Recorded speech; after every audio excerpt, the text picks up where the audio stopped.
sheegay in dadka dhan raali ka yihiin oo ka nool degmada tan xudur gobolka Bakool degmada xudur anoo fursadan ku faa'iideysado daraha Soomaaliyeed waa isku duubnida dalkeena horumarkiisa waa doorashada xaqa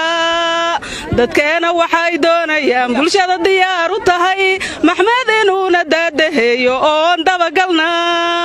dalka hoggaankiisa qaranka daaficiisa daryeela ummadeena maxmeedow ku dooranay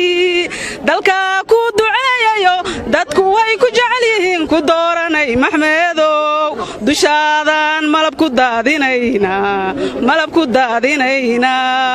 ilaahay dunida uumayo dadkuna aqliga galsho maxmed waa inuu dooranay wuxuu doonasi